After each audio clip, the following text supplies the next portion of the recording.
নমস্কার, আশা করছি আপনারা সবাই খুব ভালো আছেন। আমার নতুন একটা ভিডিওতে আপনাদের সবাইকে স্বাগত। আজকে দিনটা মঙ্গলবার, সকাল ওই 8:30 মতো বাজে। আজকে 21শে জুলাই, বিপত্তারিণীর ব্রত।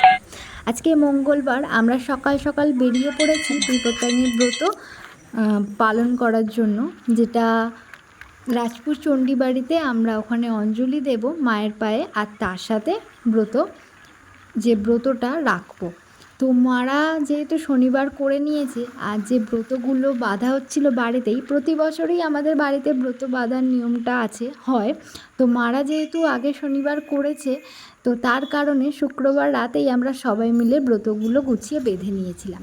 তো আমার শনিবার করা হয়নি, আমি এই মঙ্গলবারটা বেছে নিয়েছি।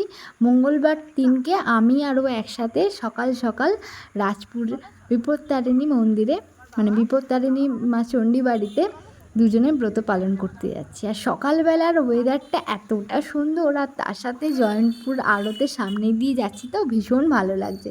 চলুন, আপনাদের সাথে কথা বলতে বলতে রাজপুর মোড়ে তো চলে এলাম। এবার আপনারা দেখতে পাবেন যে ভিড়টা কতটা।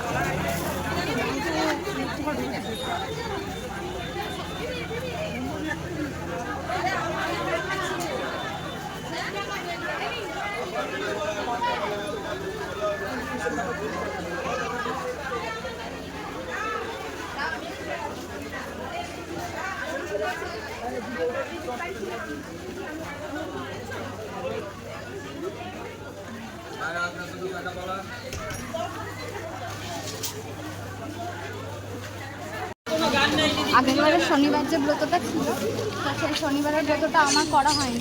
এই মঙ্গলবার ব্রতটা আমি করছি, আর এখানে এসে দেখছি প্রচুর মানুষ মানে এই ব্রতটা রেখেছি। তো সবার সাথে আমিও মন্দিরে যাচ্ছি পুজো দিতে, দেখি কেমন পুজোর অভিজ্ঞতা হয়। এরা গুন্ডুদের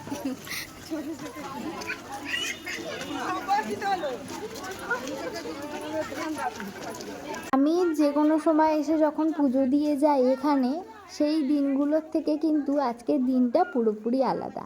আজকে বিপত্তারিণী চণ্ডীবাড়িতে সবাই ব্রত পালন করতে এসছেন এবং মায়ের পায়ে অঞ্জলি দিতে এসছেন। সেখানে আমিও যাচ্ছি সবার সাথে পুজো দিতে। তো আজকে এখানে যাওয়ার সময় দেখলাম এখানে খুব সুন্দর জল বাতাসের ব্যবস্থা করেছেন এনারা।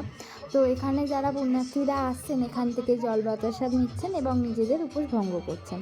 চলুন আমিও অঞ্জলি দিয়ে আসি, তারপর এখান থেকে এনাদের থেকে জল বাতাসা গ্রহণ করব। আগে সবার সাথে গিয়ে মায়ের চরণে অঞ্জলি দিয়ে আসি।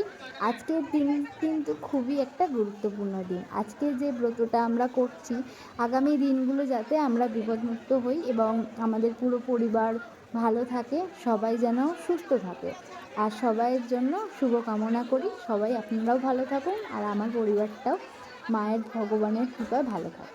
দেখুন, কথা বলতে বলতে মায়ের গেটের সামনে চলেই এসেছি, আর এখানে দুরকম গেটের ব্যবস্থা রাখা হয়েছে।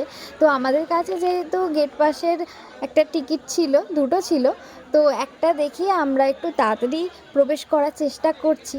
তো ভিতরে গিয়ে দেখছি যে একই রকমই ব্যবস্থা, এটাতে একটু তাড়াতাড়ি যাওয়া যায় যেহেতু ফাঁকা, আর ওটাতে অনেকটা লাইন দিয়ে একটু ভিড়ের মধ্যে যেতে হচ্ছে।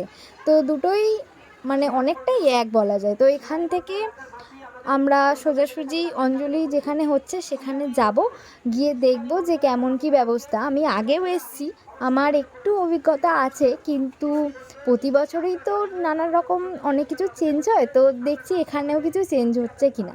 চলুন আমার সাথে আপনারাও দেখুন। এখান থেকে আমি 3টে ব্রত নেব, কারণ আমার থেকে আমার বান্ধবী কিনতে দিয়েছিল ব্রত, তো সেখান থেকে ওদের জন্য 3টে ব্রত নেব।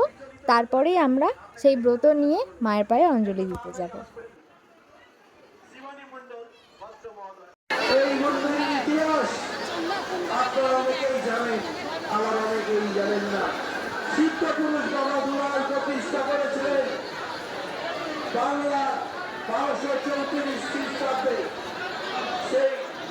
এইখান থেকে শুরু হলো মায়ের কাছে অঞ্জলি দেওয়ার লাইন বা যাওয়ার রাস্তা বলতে পারেন।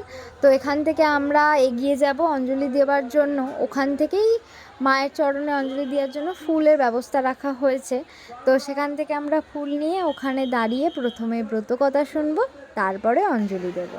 এই যে এখানে ওনারা এগিয়ে দিচ্ছেন আমাদের হাতে ফুল, আর এখানে আমরা ব্রতকথা শুনে তারপরে অঞ্জলিটা দিয়ে একেবারে মায়ের দর্শনে মায়ের বাড়িতে যাব। মায়ের বাড়িতে এসেই গেছি, কিন্তু যেখানে মা আছেন মায়ের সাথে দেখা করতে যাব। চলুন, এখানে তো আমাদের অঞ্জলি দেওয়া হয়ে গেল, আর তারপরে আমরা ওপরে যাচ্ছি মায়ের সাথে দেখা করতে। আমাদের তো এখনও উপোসভঙ্গ হয়নি, আমরা উপোসভঙ্গ করে কিছু খেয়ে তারপরে বাড়ি যাব। আজকের ভিডিওটা কেমন লাগলো অবশ্যই জানাবেন, যদি ভালো লাগে ভিডিওতে লাইক করবেন। আজকে আসি তাহলে, আবার দেখা হবে, সবাইকে টাটা।